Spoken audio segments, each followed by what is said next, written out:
Mes chers collègues, la parole est à Monsieur Martin Lalande.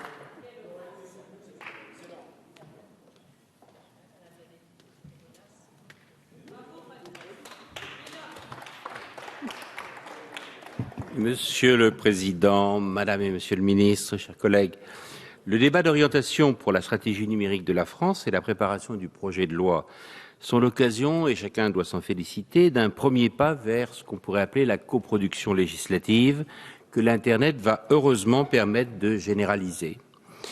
Ainsi que j'ai eu l'occasion de le développer au cours de travaux sur le e-Parlement mené par l'Union interparlementaire, qui est l'Organisation mondiale des parlements, l'Internet apporte clairement des moyens sans précédent pour véritablement refonder le travail parlementaire. L'Internet permet en effet une co-préparation de la loi avec le concours de tout un chacun grâce aux plateformes contributives qui élargissent les possibilités d'expertise. Cette expertise serait-elle très ponctuelle et très passagère?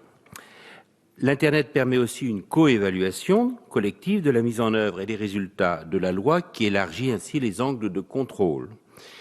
L'Internet permet enfin, si besoin, la codécision ou la décision référendaire éventuellement par les internautes à la place du Parlement. Je entends ici les réactions.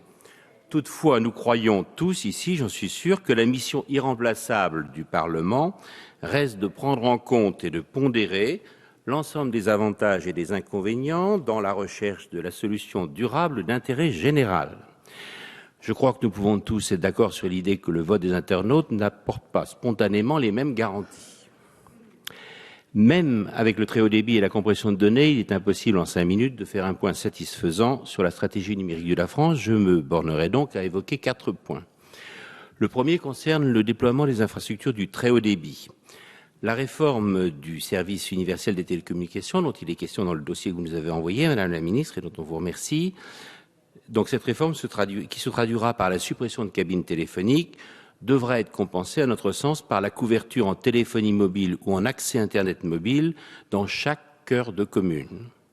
La couverture du territoire en 4G est probablement, avec le satellite, la solution la plus réaliste pour apporter l'Internet très haut débit dans certaines zones de très faible densité. La mutualisation des infrastructures et l'itinérance sont envisageables aujourd'hui plutôt que de persévérer dans une systématique concurrence par les infrastructures dont les limites sont aujourd'hui atteintes. Attention à ne pas continuer de pousser trop loin la recherche des prix les plus bas au détriment de l'investissement dans les réseaux. Deuxième point, la protection des données personnelles et l'évolution des missions de la CNIL.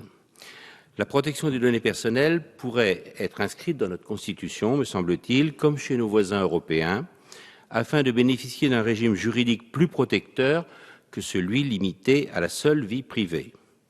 Le renforcement des pouvoirs de la CNIL nous semble particulièrement nécessaire pour restaurer la confiance, qui est un élément très important de l'Internet, vous l'avez souligné, Madame le Ministre, et puis Corinne Herel aussi. Restaurer la confiance de l'opinion publique légitimement troublée par un certain nombre de révélations sur la violation des échanges numériques. Nous croyons en revanche que la création d'un comité d'éthique du numérique générerait une complexité inutile, alors que le rôle envisagé de lui confier est déjà joué par le collège de la CNIL, le comité consultatif des droits de l'homme, sans parler du CNN. Notons que le principe jurisprudentiel allemand du droit à l'autodétermination informationnelle est aussi un principe chapeau qui recouvre toute une série de droits individuels qui sont seuls opposables. Troisième point, la réforme du modèle actuel de gouvernance mondiale de l'Internet. La gouvernance de l'Internet est devenue un enjeu majeur, nous le savons bien les uns et les autres, des relations internationales, car sans la confiance dans l'Internet, le système nerveux de nos pays est menacé. C'est pourquoi, avec nos collègues Gwenaëlle Buy et Jean-Yves Le Déaut, nous souhaitons organiser ici même un colloque sous le haut patronage de notre président Claude Barthelone. Nous soutenons la proposition du gouvernement pour œuvrer à l'internationalisation de la gouvernance mondiale multi-acteurs de l'Internet. L'ICANN, c'est une bonne nouvelle, sera enfin officiellement dégagé de la tutelle américaine cette année. Nous nous félicitons que la France ait été, par votre intermédiaire, Madame la Ministre, très active dans la contestation de la délégation par l'ICANN des extensions .20 et .wine, ainsi que force de proposition.